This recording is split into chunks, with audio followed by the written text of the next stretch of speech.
Today what we're going to talk about is being able to survive, but not only just survive, but to enjoy church services, restaurants, weddings, doctor's appointments, any of these activities that you attend that your children need to be able to sit quietly and respectfully.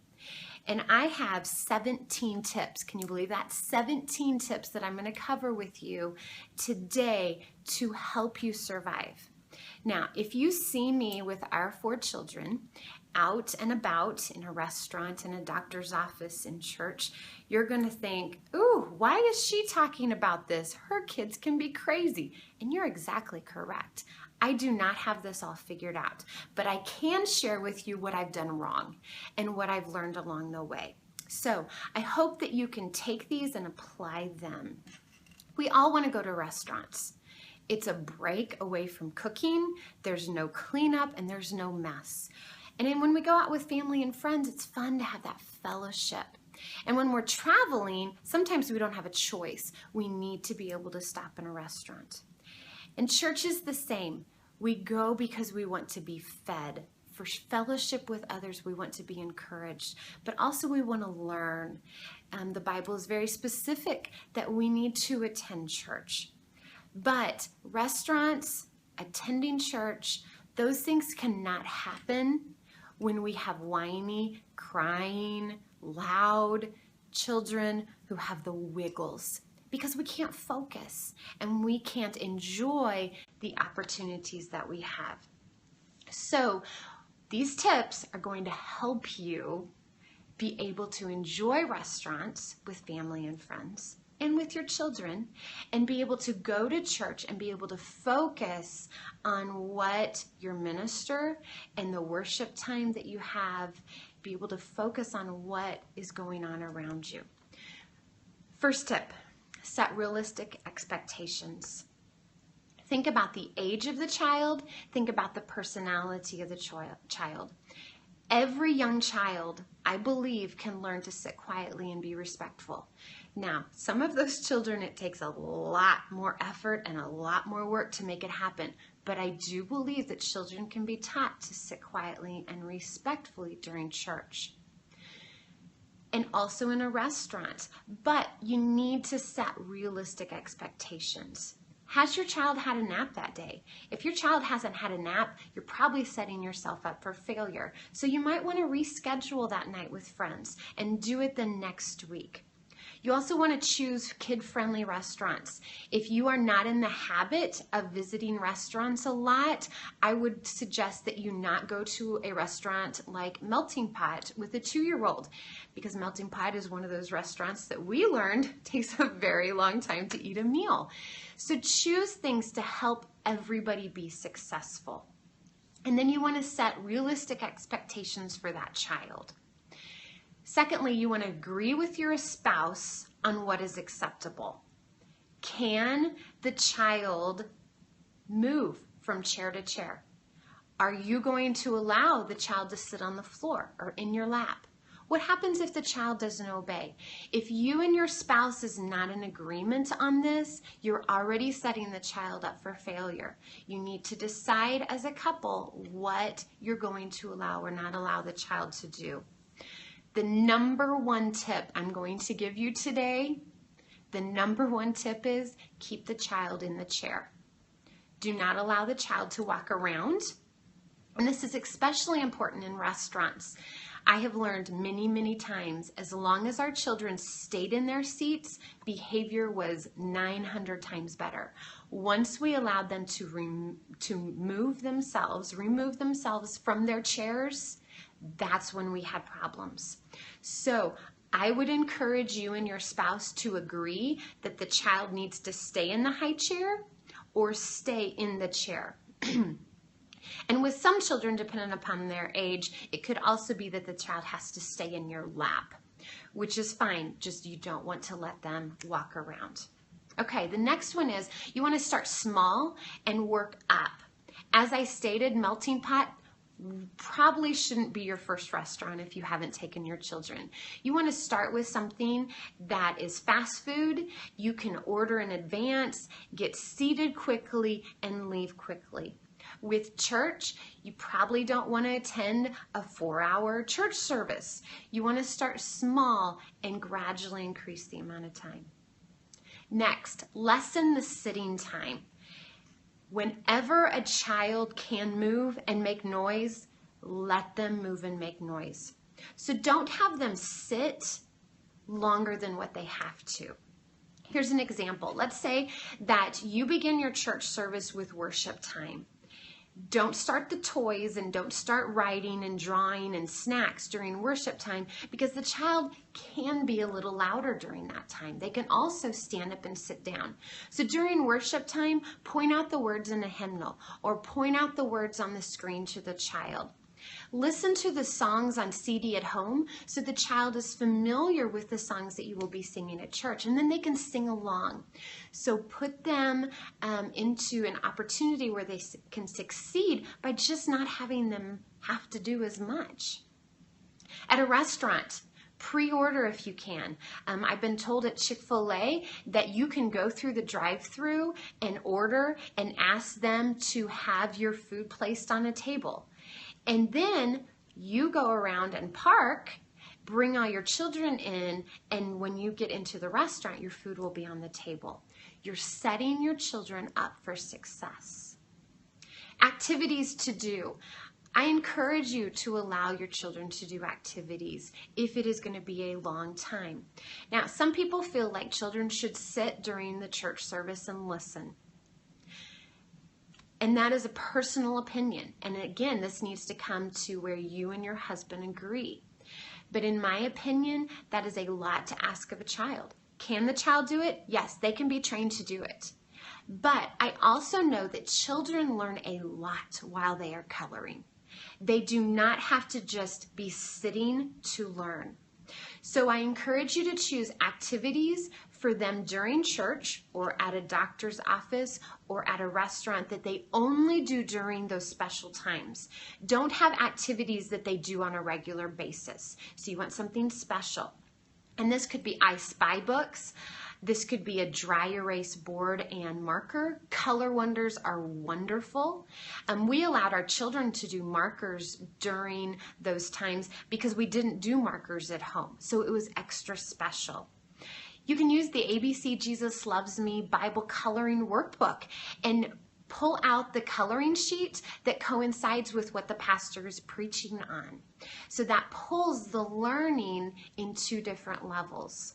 Also, you can find many of these online, but this is a sermon note sheet for children to listen for specific things to write down from the sermon. And again, this is for older children, those who can write, but it's still an option for elementary school children who struggle with understanding and catching all of what happens in a sermon. Snacks. Snacks are a wonderful deterrent for a child who has the wiggles and is having trouble focusing. But I encourage you to only use those snacks when you absolutely need them. I would encourage you not to start with the snacks because a lot of times that can be a huge motivator to the children. Remember to use quiet snacks, things that aren't going to make noise for the other people who are in the sanctuary or in the doctor's office or in that type of quiet situation. One of the things that my mom did when we were little, and I still remember it, and I'm guessing her mom did too, but she would put a Cheerio in her hand, and then she would fist her Cheerio, and we would lift each finger until we got to that Cheerio.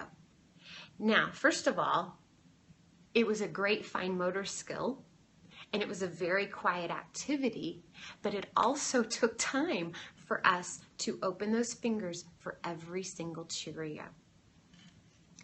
You want to explain to the child when they will receive the snack. If it's a snack that you are going to give them at a certain time, you can give them a watch if they can read it and say at 11:45, you may have a snack. Or if there's a certain point in the church service that after this occurs, you can have the snack. And you want to set all that up before the child ever enters the restaurant, enters the church service. One thing that can be great for older kids, let's say from 3 and above, is a sucker. They take a really long time, and they allow them something to do and sit quietly. So suckers are great ideas if the child is old enough to handle it and not get it all over the place. I want to encourage you not to cave if the child is disobedient. It is a temptation, especially if you haven't been to church for a long time, or if the child has not had a foundation laid in proper behavior. It is a temptation to take them out and take them to the nursery and let them play. But if you and your husband have decided that your child is going to sit during the church service, you don't want to cave, because what you're doing is you are just telling them, if you act up enough, then we will let you play. And you don't want the child to believe that or think that. So if you decide to start, stay very firm with your conviction and make sure that the child understands that these boundaries that you are set, they're going to be firm and they're not going to move. If need be, you can take the child out, discuss the expectations, and then bring them back in with those same expectations set. Because sometimes this happens, I encourage you to sit in the back and to sit on an aisle so that you can easily and quietly move. It amazes me the amount of people that take 2-year-olds and sit in the front of the church. That is a distraction to everybody behind you, and you don't want people to have distractions. So sit in the back, sit on the aisle, and that will help you be successful and help your child be more successful as well. In a restaurant, you want to, if possible, sit on the side so you're not distracting other people.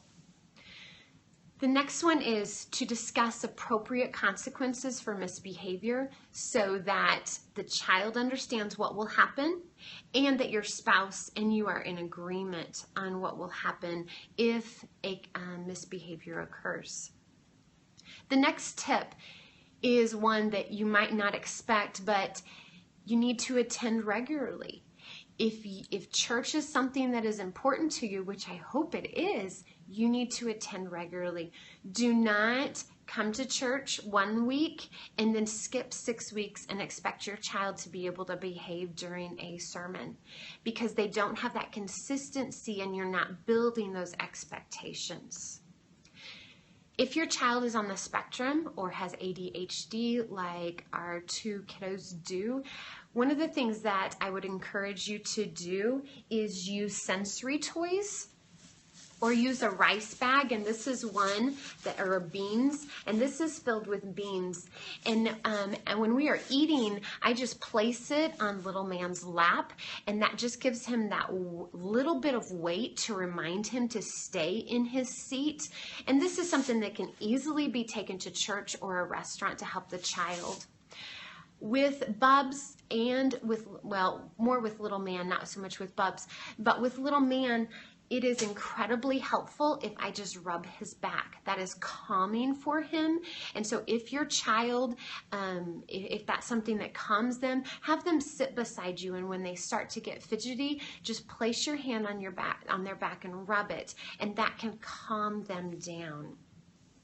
You want to remind the child of the expectations before you go into a restaurant, before you go into Walmart, before you go into the doctor's office. Remind them of what you have practiced.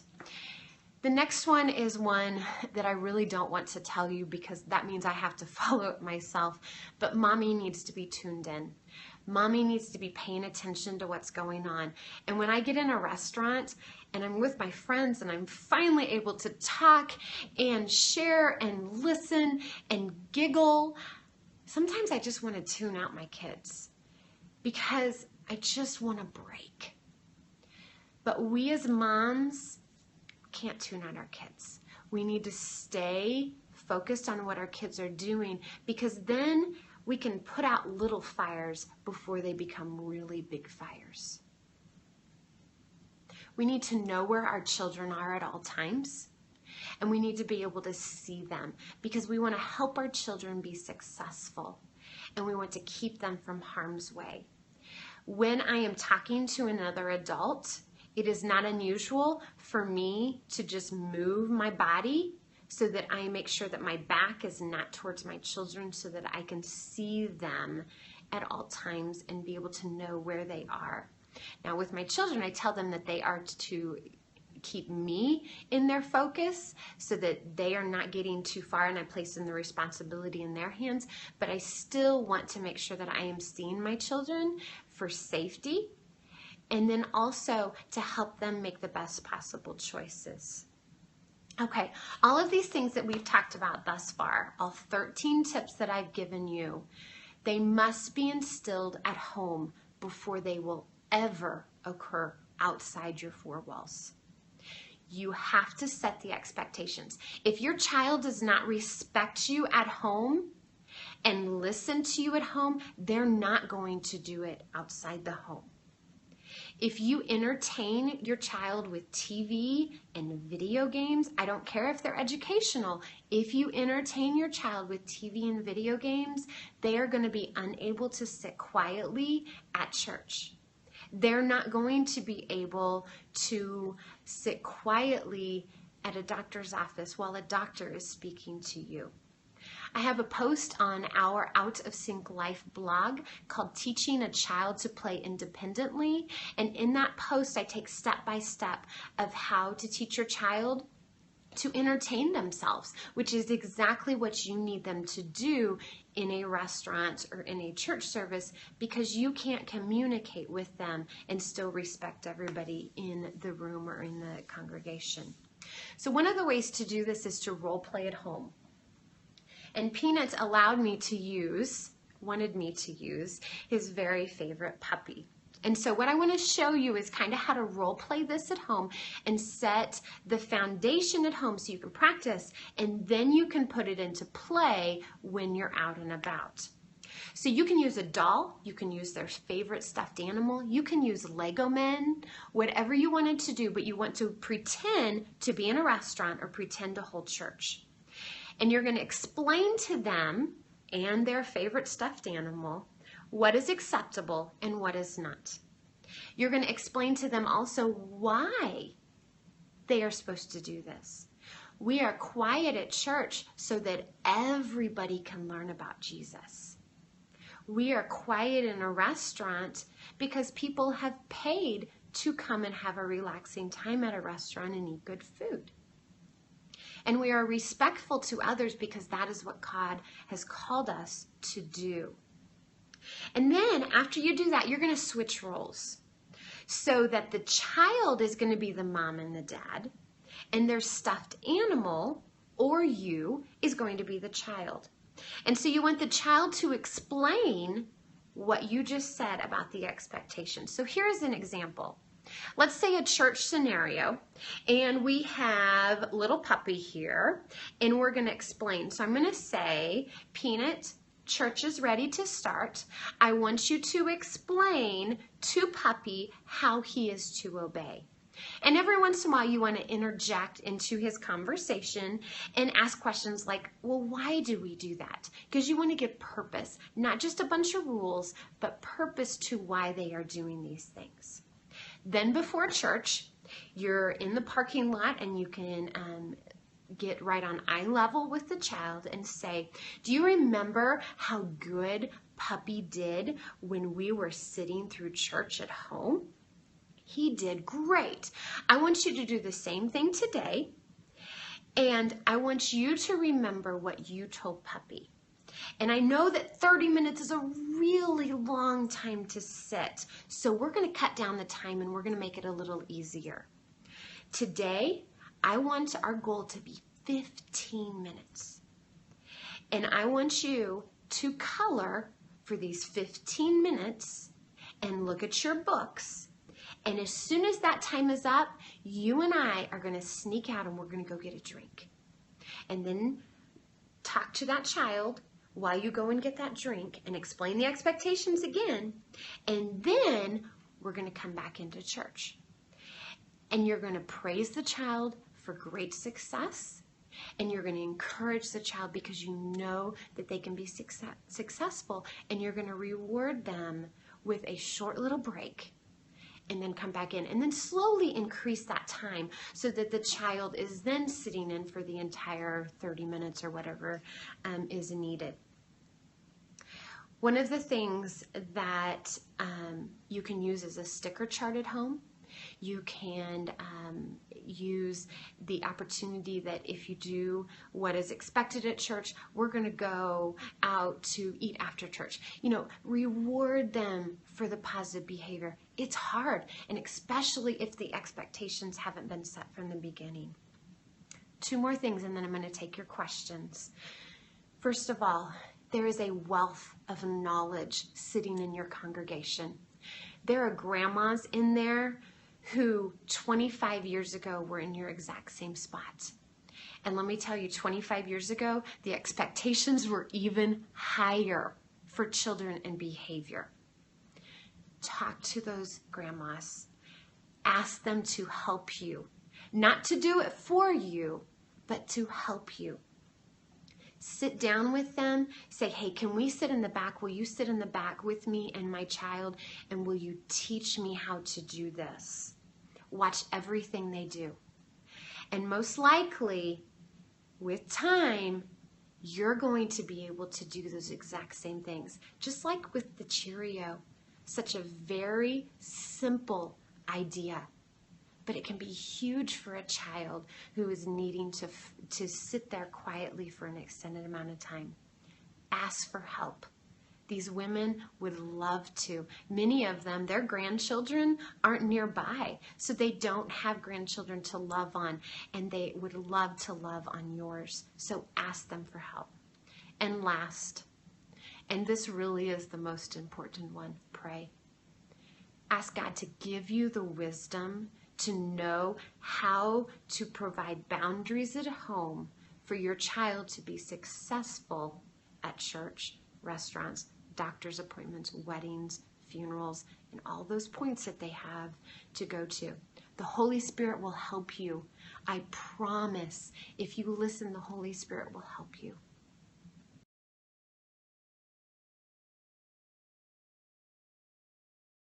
So I think really that is a point where it has to be a decision between you and your husband.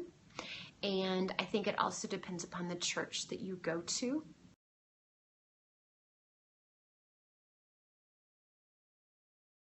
I think that's a fantastic idea to bring the sticker chart into church. The one thing that you have to be careful with is you can't allow the child to ask, can I have a sticker? Can I have a sticker? Can I have a sticker? You would have to set up the expectations so that the child is not consumed and perseverating on the sticker chart. I would encourage you to do that at home in a situation so that the child is used to that, and then you can set up the expectations in a home setting first.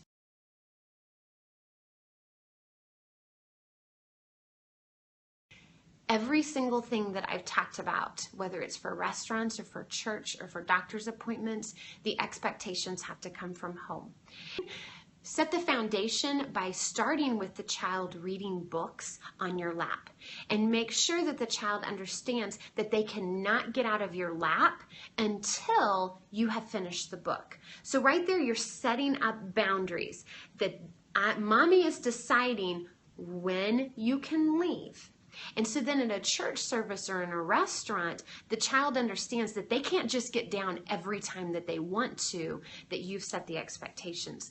The other thing is, for an 11-month-old, they can play independently. Now, they're not out of your sight and probably not far out of your reach, but they can still play independently, and you slowly train them to do that. So then when they are at a restaurant, they can sit and look through a book by themselves. They can sit and do stickers by themselves, and sometimes you're going to have to help them because they are young, but you're training them for when they get older.